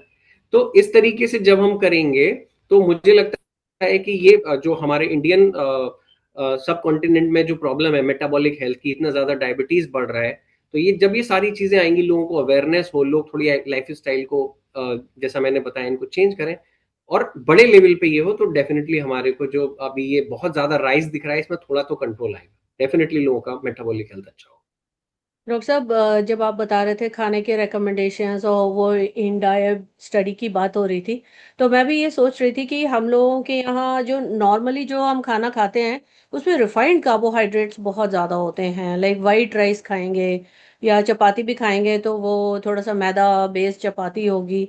तो ये सब कारण है, फाइबर इंटेक डेफिनेटली बढ़ना चाहिए। एक मैं विसरल फैट के बारे में डॉक्टर साहब एक और बहुत इंटरेस्टिंग चीज़ पढ़ रही थी मैं। तो उसमें ये था कि हाई स्ट्रेस लेवल्स जो होते हैं, ये भी हाँ, ये आपके भी विसरल एडिपोसिटी कॉज कर सकते हैं और उसको विसरल बिल्कुल। फैट लॉस को रोक सकते हैं। वो तो एक ये भी काफ़ी एक्चुअली एक। बिल्कुल सही है, बिल्कुल सही आपने बोला। और इनफैक्ट हम ये स्लीप जो है और स्ट्रेस, इसको थोड़ा सा नेग्लेक्ट करते हैं। ये जी। मल्टी फैक्टोरियल चीजें हैं। तो आपको दो चीजें जो आपके बिल्कुल कंट्रोल में हैं, आप क्या खाते हैं, आपका मूवमेंट बिहेवियर कैसा है, ये बिल्कुल आपकी डायरेक्ट कंट्रोल में है। आपकी स्लीप क्वालिटी बहुत अच्छी होनी चाहिए, आपका स्ट्रेस लेवल कम होना चाहिए। जब ये सारी चीजें जो हम लाइफ स्टाइल के डोमेन्स पढ़ते हैं, ऑब्वियसली तब हमें अपना, आप कहिए कि आपका जो बेस्ट फिजिक, आप कहिए कि आपको लीन मास है, आपका आपका विसरल एडोसिटी कम हो रहा है, वो सारी चीजें आपको तभी मिलेंगी जब आप इन सारी चीजों पे फोकस करेंगे। जी डॉक्टर साहब। इनको भी नेग्लेक्ट नहीं करना चाहिए। Very true, very true. Doctor साहब, आजकल जिम जाने का हमारे बच्चे जो हैं, यंगर जनरेशन्स, उनको काफ़ी they are quite enthusiastic about their gym workouts. लेकिन कुछ एक गलतियां हो जाती हैं वहाँ पे जिनसे कि नुकसान ज़्यादा हो जाता है बजाय फ़ायदा होने के। तो आप कुछ इस बात पे बताएंगे डॉक्टर साहब, ऐसे बच्चे जो जाना चाह रहे हैं जिम, उनको किन चीज़ों का ध्यान रखना चाहिए? What are those activities in the gym that do more harm than good? अच्छा, ओके। मैं खुद भी जिम जाता हूँ और वहाँ बहुत सारे यंगस्टर्स आते हैं। हाँ। तो कोई एक चीज नहीं है जो is doing more harm than good, but many things are there. पहली चीज जो मुझे लगती है, जो यंगस्टर आ रहे हैं, वो थोड़ा-सा अनरियलिस्टिक उनके एक्सपेक्टेशंस होते हैं कि गोल्स। हाँ। हमको जो है बहुत जल्दी हाँ। अपने सिक्स पैक्स मिल जाएँ या हमारी फिज़िक किसी हीरो जैसी हो जाए, या जो मेरे को लगता है बहुत जल्दी, क्योंकि it's a very long process. उनके जो एक्सपेक्टेशंस हैं अनरियलिस्टिक होते हैं। और मैंने देखा है बहुत ड्रॉप आउट्स भी बहुत होते हैं जिम से। तो it might be a reason कि जब वो आते हैं सोचते हैं कि मैं 1 महीना 2 महीना करूँगा और मेरे को बहुत, मेरा वेट कम हो जाएगा या मेरी मसल्स बन जाएँगी या मैं बहुत अच्छ तो और जब वो मिलता नहीं है तो इट ड्रॉप आउट हो जाता है। It might be one of the reason. तो अनरियलिस्टिक एक्सपेक्टेशंस लेके जिम आना ठीक नहीं है। दूसरा, मैंने जो चीज़ देखी है यंगस्टर्स में, एक्सरसाइज के जो जितने प्रिंसिपल मैंने पढ़े हैं और जाने हैं, आपको शुरुआत करने से पहले थोड़ा-सा बॉडी वार्म अप की भी ज़रूरत होती है और बाद में जब खत्म करते हैं तो कूल डाउन की भी ज़रूरत होती है। सब में नहीं, बट कुछ यंगस्टर्स में मैंने ज़रूर देखा है कि वो आते ही विदाउट प्रॉपर वार्म अप बस वेट ट्रेनिंग शुरू कर देते हैं, बहुत हाँ। तेज, मतलब वेरी उतना कॉमन। प्रॉपर। या। हाँ, बहुत कॉमन है। सब ऐसा नहीं है, सब लोग नहीं ऐसा करते हैं। काफ़ी लोग जो है वो वार्म अप भी करते हैं, उसके बाद अपनी एक्सरसाइज शुरू करते हैं। बट कुछ लोगों में ये चीज़ मैंने नोटिस की है। और जो कूल डाउन वाला पार्ट है वो काफ़ी, वो भी उसमें मैंने नोटिस किया है कि प्रॉपर एक्सरसाइज के बाद थोड़ा-सा कूल डाउन नहीं होते, मतलब वो जैसे ही अपना खत्म हुआ बस उठाया और जिम से निकल लिए। तो कूल डाउन जो हम स्ट्रेचिंग की बात कर रहे थे, तो वो भी पोस्ट एक्सरसाइज वो भी उनको करना चाहिए। तो ये warm up and cool down, ये चीज़ थोड़ा यंगस्टर्स फॉलो करना शुरू करें। एक चीज़ मैंने देखी है कि यंगस्टर्स में थोड़ा-सा टेंडेंसी ऐसी ज़्यादा होती है, कॉम्पिटिटिवनेस बहुत ज़्यादा होती है। तो एक अगर इतने वेट से कोई एक्सरसाइज कर रहा है, तो मुझे उससे ज़्यादा करना है। इतने ज़्यादा वेट्स ले लेते हैं, कई बार उसमें इंजरीज़ के केसेस भी देखे हैं मैंने, इसमें कि इन्फ्लुएंसर्स का भी रोल है डॉक्टर साहब। जो इन्फ्लुएंसर जो रील्स बना रहे हैं, तो sometimes people try and follow those influencers. Actually हाँ, बिल्कुल हो सकता है कि अगर इन्फ्लुएंसर इस तरह से इन्फ्लुएंस कर रहे हैं, बट वेट ट्रेनिंग में ऑब्वियसली आप उसको वेट बढ़ाने का एक ऑब्वियसली एक बहुत इंपॉर्टेंट प्रिंसिपल है, उसी से आपकी मसल बिल्डिंग होती है। बट किसी प्रॉपर ट्रेनर के आप ट्रेनर के साथ करें, और सिर्फ एक ईगो लिफ्टिंग ना हो, क्योंकि इंजरी की प्रोबेबिलिटीज बढ़ती हैं ईगो लिफ्टिंग अगर आप कर रहे हैं, किसी ट्रेनर के साथ कर रहे हैं, प्रॉपर सुपरविजन में कर रहे हैं, तब ठीक है। लेकिन हर कोई, मैंने देखा है जिम में आप बहुत कम प्रोपोर्शन है जो लोग एक प्रॉपर ट्रेनर के साथ करते हैं। ज़्यादातर लोग अकेले अपने दोस्तों के साथ करते हैं और वहाँ ईगो लिफ्टिंग शुरू होती है। तो वो थोड़ा ईगो लिफ्टिंग से बचना चाहिए। और बहुत एडवर्स हमने केसेस देखे हैं जिसमें कि बहुत कुछ इंजरी भी हो जाती है। तो उसको वो ईगो लिफ्टिंग अगर आप ना करें, एक प्रॉपर ट्रेनर के साथ करें, तो आपकी इंजरी की प्रोबेबिलिटीज काफी कम होंगी। ये 2-3 चीजें हैं, मतलब एक अनरियलिस्टिक एक्सपेक्टेशन लेके ना आए जिम, वो आपका लाइफ का पार्ट बनना चाहिए। और हमारे मतलब मैंने जो देखा है हमारे जिम में ऐसे भी लोग आते हैं जो 60 ईयर्स के हैं। एक कपल आता है, दोनों अराउंड 60 हैं, और लखनऊ यूनिवर्सिटी के प्रोफेसर हैं, और दोनों लोग हाँ, आते हैं डेली, हाँ करते हैं, बहुत अच्छा लगता है, दे आर फिट। तो आपको वैसे ही करना है। ये ऐसा नहीं है कि आज मैं फिट हो जाऊं 4 महीने में, उसके बाद छोड़ दूं। ऐसा नहीं है, it make it a habit जो आपको लाइफ लॉन्ग कंटिन्यू करनी है। आप आइए 20-30 मिनट के लिए एक ट्रेनर के साथ करते हैं, इससे अच्छा कुछ नहीं है। और जैसे 2-3 दिन आप हर किसी को मसल स्ट्रेंथनिंग एक्टिविटीज करनी चाहिए। तो वो आप अगर जिम में आके करते हैं, इट्स वेल, बहुत अच्छा है, आप करिए। और जो लोग मिडिल एज वाले हैं उनको भी मैं तो हर किसी को यही कहता हूँ कि अगर आप ट्रेनर के साथ करते हैं, नथिंग लाइक दैट। और अगर ट्रेनर के साथ नहीं करते हैं, because affordability is also an issue, तो कम से कम ईगो या लिफ्टिंग और बहुत ज्यादा वेट से ट्रेनिंग करने की कोशिश ना करें। कोशिश करें आप प्रॉपर टेक्निक के साथ करें, ईगो लिफ्टिंग बिल्कुल ना करें। तो ये कुछ सजेशंस हैं मेरे, जिससे आपका मतलब मोर, आपने कहा ना कि मोर हार्म ज्यादा हो जाता है, फायदा जी, कम होता है, जी, तो जी। इन ये हाँ, सब हाँ, चीजें हाँ। करेंगे तो आपके नुकसान होने की प्रोबेबिलिटीज कम हो जाती है। डॉक्टर साहब, जैसे जैसे अवेयरनेस बढ़ रही है कि एक्सरसाइज कितनी इम्पोर्टेंट है हमारे लिए, तो suddenly we are seeing this, जो 45 या 50s, अर्ली 50s के एज ग्रुप में जो लोग हैं, वो लोग काफ़ी अभी एंथुजियास्टिकली देख रहे हैं towards running marathons and long walks वगैरह, इनमें काफ़ी ज़्यादा इंटरेस्ट ले रहे हैं वो लोग, और कई लोग जा भी रहे हैं करने के लिए। तो ऐसे लोगों के लिए डॉक्टर साहब, क्या एक बार फिजिशियन से कंसल्ट करना ज़रूरी होता है? और अगर ज़रूरी होता है तो कोई रेड फ्लैग्स हैं ऐसे, कोई वार्निंग सिग्नल्स जो कि उनको डेफिनेटली वॉच आउट करना चाहिए, even if they have consulted a physician? अगर वो जा रहे हैं रन करने के लिए तो उन्हें वो वॉच आउट करने चाहिए, ताकि कोई इमरजेंसी सिचुएशन ना डेवलप हो सके। देखिए ये बहुत इम्पोर्टेंट चीज़ है। हम लोगों ने फिजिकल एक्टिविटी में बेसिकली जो मैं प्रिंसिपल जो मुझे समझ में आता है वो है स्टार्ट लो, गो स्लो। है यस, ना? बहुत सारे डेफिनेट। ऐसे लोग हैं जिन्होंने मान लीजिए सालों हो गए, 2-3 साल से किसी एक्टिविटी में नहीं है, स्पोर्ट्स में नहीं है। वो अपने यूथ में, जैसे मान लीजिए सपोज कोई 40-45 का है, और अपने यूथ में बहुत वो खेलते थे, लेकिन अब उनकी बॉडी वैसी नहीं है जैसी आज से 15-20 साल, 25 साल पहले थी। बिल्कुल। हाँ। But they don't believe this. और जैसे मान लीजिए उनके कोई सर्किल में कोई कलीग रन करने जा रहे हैं और उनको भी ले गए और वो मैराथन दौड़ गए पहले, ये चीज थोड़ा ठीक नहीं है। इसके रिपरकशन होने की संभावना ज्यादा है। दूसरा, आपने कहा कि भाई, तो मुझे लगता है कि धीरे धीरे शुरू करिए। हाँ। जैसे जैसे आपकी बॉडी एडेप्ट होती जाए और आप कंफर्टेबली, फिर आप उन चीजों में जो प्रॉपर स्पोर्ट्स हैं या ऐसे इवेंट्स हैं उसमें पार्टिसिपेट करिए। लेकिन टेक योर टाइम, ओवरलोडिंग मत कीजिए बॉडी के ऊपर, जो बिल्कुल ठीक नहीं है। इनफैक्ट जो अभी हम ऐसे केसेस देखते हैं कि एक कोई यंगस्टर था और उसके साथ ऐसा कुछ हो गया, उसमें भी जो एकेडमिया है या जो इस चीज के एक्सपर्ट्स हैं, उनका मानना ये है कि वो सडनली एकदम से बढ़ा देते हैं, बॉडी को ओवरलोड करते हैं, और उसमें ये इश्यूज हो जाते हैं, इस तरह की जी। प्रॉब्लम्स हो जाती हैं। हाँ, हाँ। तो पहली चीज तो ये है। बिल्कुल। दूसरा, ऑब्वियसली अगर रेड फ्लैग्स आप कह रही थी, तो रेड फ्लैग्स होते हैं भाई। हमारा एक क्वेश्चन है, पार्क क्वेश्चन है, physical activity hmm. Readiness question.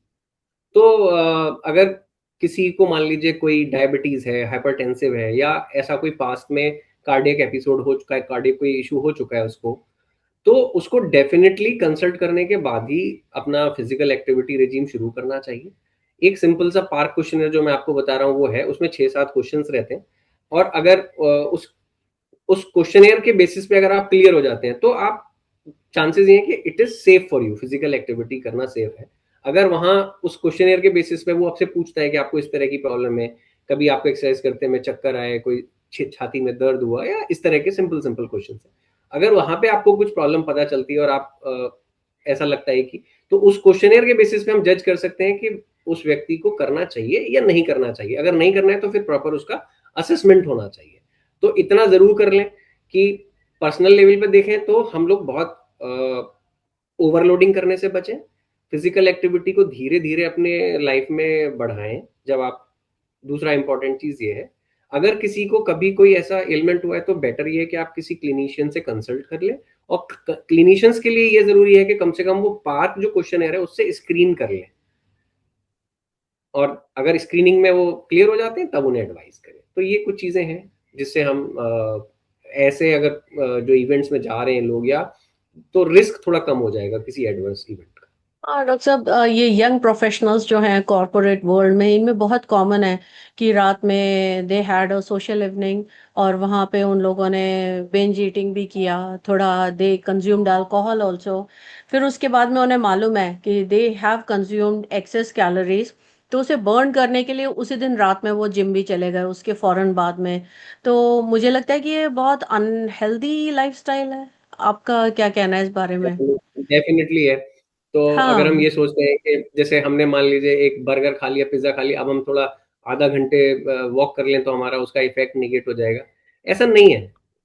और इनकी चीजों के इफेक्ट जो होते हैं वो बहुत ही इमीडिएट नहीं है, धीरे धीरे सटल है। बॉडी पे अपना हाँ। असर। हाँ। हाँ, तो मतलब मुझे लगता है कि आप ऑब्वियसली स्पेक्ट्रम है, आप हेल्दियर हैबिट्स को होलिस्टिकली अडॉप्ट करें।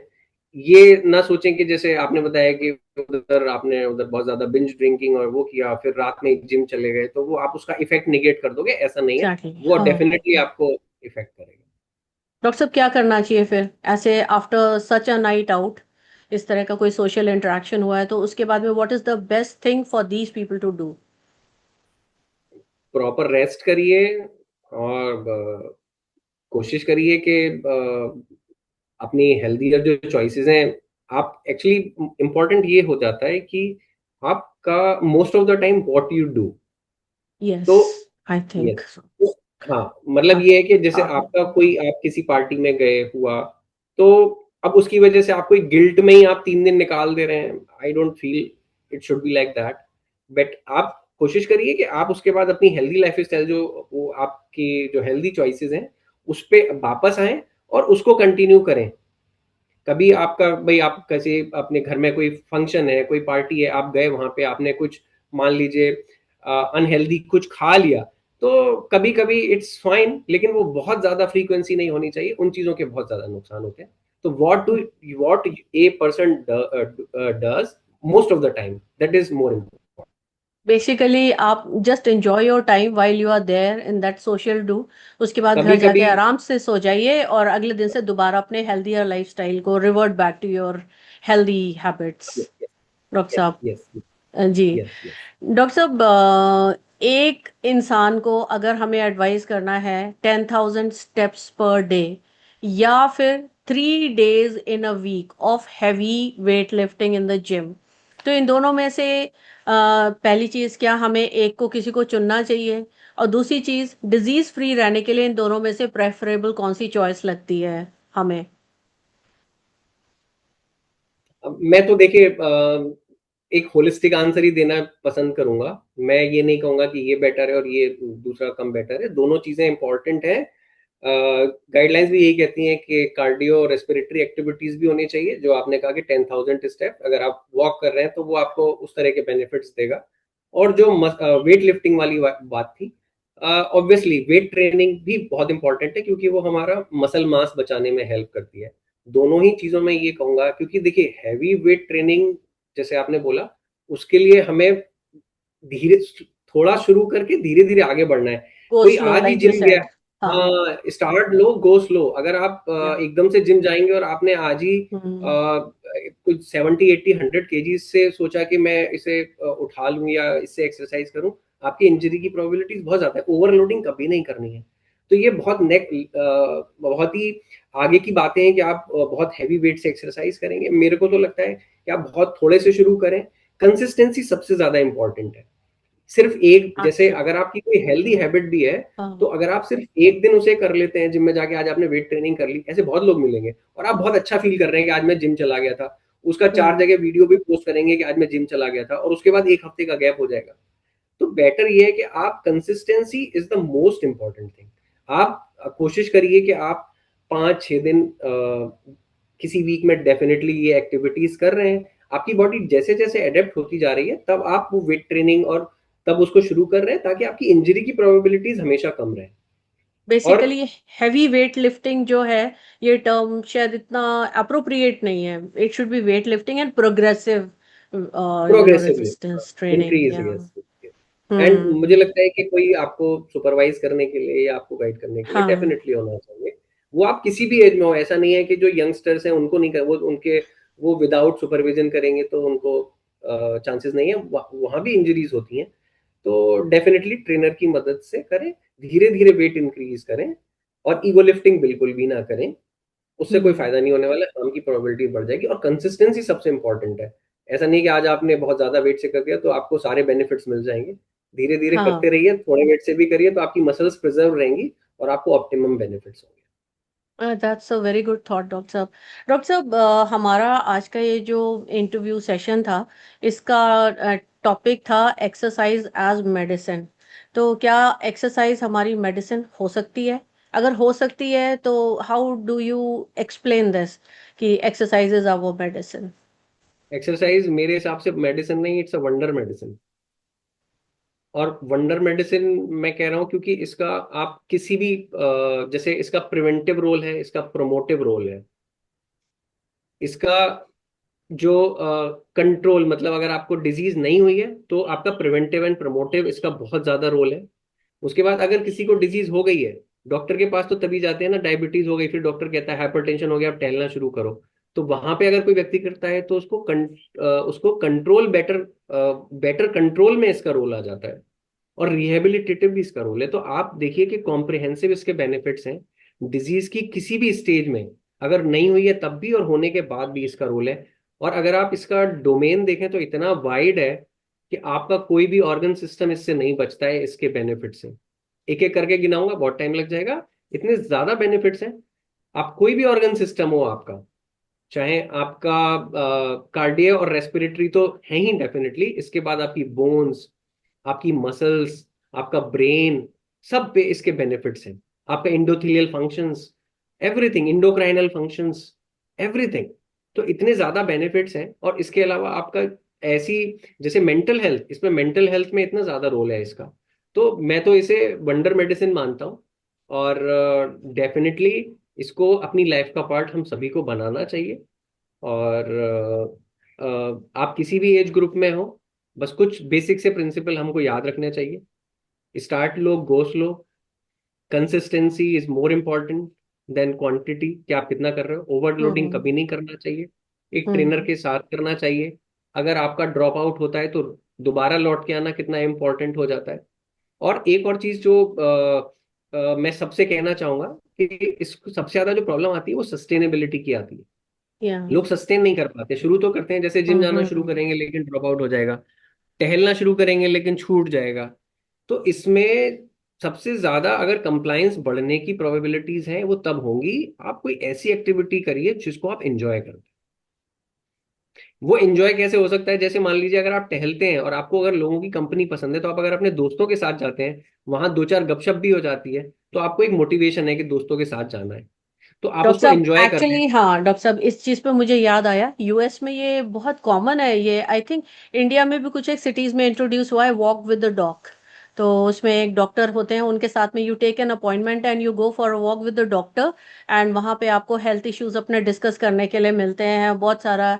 मुझे लगता है कि कुछ एक सिटीज़ में, यहाँ शायद बॉम्बे में एंड कोलकाता में, if I am not wrong, तो वहाँ पे मैंने सुना है इसी तरह से ये सेम सिमिलर प्रोग्राम शुरू किया है. तो आपके हिसाब से ये दिस इज अ गुड बहुत एक्सपेरिमेंट? अच्छा है। हाँ, तो बहुत अच्छा जी. है। अगर जैसे अगर आप अकेले टहलने जाते हैं उससे बेटर है कि आप अगर दो लोगों के साथ हैं, आप बातें भी हो जा रही हैं, तो आपका एक इंजॉयमेंट का फैक्टर आ जाता है। और वो उसमें प्रोबेबिलिटी बढ़ जाती है कि आप उस चीज से कंप्लाई करोगे और आप सस्टेन कर पाओगे उस एक्टिविटी को। जैसे हो सकता है कुछ लोग स्विमिंग एंजॉय करते हो, कोई लोग कोई स्पोर्ट एंजॉय करते हो, कोई डांसिंग एंजॉय करते हो। तो एक्टिविटी कोई भी करिए, फिजिकल एक्टिविटी, कार्डियो रेस्पिरेटरी की जहां तक बात है, लेकिन करिए। और बेटर ये है कि आप उस एक्टिविटी में एंगेज होना शुरू करें जिसे आप एंजॉय करते हैं। इसके साथ साथ जो मसल बचाने के लिए, क्योंकि sarcopenia is a reality, mid hmm. Life के बाद हमारे मसल लॉस होने लगता है। और ओल्ड एज में जो फंक्शनैलिटी है उसमें हमारे मसल्स का बहुत रोल है। तो आपकी फंक्शनैलिटी को प्रिजर्व करने के लिए आपके मसल्स को बचाना है। Muscle is the organ of longevity. तो उसके लिए आपको अपना रेजिस्टेंस ट्रेनिंग को सबको अपनी फिजिकल एक्टिविटी रूटीन्स में एटलीस्ट वीक में 2 से 3 बार इंक्लूड करना चाहिए। आपकी मेजर मसल्स का वर्कआउट हो जाए। आप कुछ भी कर सकते हैं, अपने बॉडी वेट के साथ ट्रेनिंग कर सकते हैं जिसे कैलिस्थेनिक्स कहते हैं, रेजिस्टेंस बैंड्स के साथ कर सकते हैं, प्रॉपर वेट ट्रेनिंग कर सकते हैं, लेकिन कोशिश कीजिए कि वो किसी ट्रेनर के साथ करें। तो ये सारी चीजें सभी को मैं एडवाइस करता हूँ कि आप अपने पसंद की कोई चीज करिए जिसे आप एंजॉय करें, और नहीं करते हैं तो थोड़े थोड़े से शुरू करें, धीरे धीरे बढ़ाएं और इसे सस्टेन करें। Consistency is the most important thing. और अगर ब्रेक डाउन होते हैं, मतलब ड्रॉप आउट्स होते हैं, तो फिर से वो सब आप कैसे भी अपना मोटिवेशन वापस लाइए और लौट के ट्रैक पे वापस आइए, फिर से शुरू कीजिए। जी डॉक्टर साहब, एक्चुअली ऐसा कोई बीमारी याद नहीं आ रही है जिसमें फिजिकल एक्टिविटी जो है पॉजिटिवली बेनिफिट नहीं करती हो। इवन एंड शायद कैंसर्स इस में इवन कैंसर्स इवन में भी इसका कैंसर्स, एविडेंस देखा। इवन या कैंसर्स में एविडेंस देखा, ब्रेस्ट बॉडी कैंसर का कोई भी और ऑर्गन सिस्टम फीमेल, कोई, हाँ, यस यस, कोलोरेक्टल कोई भी cancer, organ. Female reproductive cancers of all types. Doctor साहब, शायद इसका कारण यही होगा कि एंटी इन्फ्लेमेटरी इफेक्ट होता है एक्सरसाइज का, एंड इट बिल्कुल इम्प्रूव्स मैम। जी ब्लड जी फ्लो जी। वगैरह, तो शायद यही सब कारण होते होंगे। जब हम फिजिकल एक्टिविटी करते हैं तो ये बेसिकली एक हॉर्मेटिक प्रिंसिपल ऑफ फिजियोलॉजी है, हॉर्मेसिस। तो बेसिकली क्या है कि जब थोड़ा सा हमारी बॉडी स्ट्रेन में आती है, वो हमारी बॉडी को फ्यूचर के लिए स्ट्रेंथ प्रोवाइड करता है। जैसे हम वैक्सीनेशन में करते हैं ना कि थोड़ा सा डोज में एंटीजन लिया तो हमारी बॉडी को इम्यूनिटी मिल गई, आगे कभी हायर डोज में अगर वही बैक्टीरिया या वायरस आता है तो हमारी बॉडी उससे फाइट कर पाती है। तो बेसिकली जब हम फिजिकल एक्टिविटी करते हैं तो वो एक तरीके का बॉडी को स्ट्रेस होता है, कैलकुलेटेड स्ट्रेसर। और ये जो स्ट्रेसर होता है ये हमारी बॉडी को फ्यूचर के किसी मेजर स्ट्रेस से बचाने के लिए हमारी बॉडी को प्रिपेयर करता है। जी डॉक्टर साहब, हाँ, तो एब्सोल्युटली एब्सोल्युटली। हाँ, तो वो जो है, वो जो चीज है, वो प्रिंसिपल, उस प्रिंसिपल को देखें तो हमारी बॉडी जो है फ्यूचर स्ट्रेसेस के लिए प्रिपेयर होती जाती है। हमारी मेटाबॉलिक हेल्थ कहिए, बोन हेल्थ कहिए, फिजिकल हेल्थ कहिए, हर हेल्थ अच्छी रहती है, हम हर चीज अच्छे से अपनी लाइफ जी पाते हैं, हमारी फंक्शनैलिटी प्रिजर्व रह पाती है, और क्वालिटी ऑफ लाइफ बहुत अच्छी हो जाती है। और अगर जी, ना करें तो धीरे धीरे करके हमारे उसमें रिपरकशन होते हैं। बेसिकली वो एक और प्रिंसिपल है जो मुझे बहुत अच्छा लगता है, कंपाउंडिंग का प्रिंसिपल।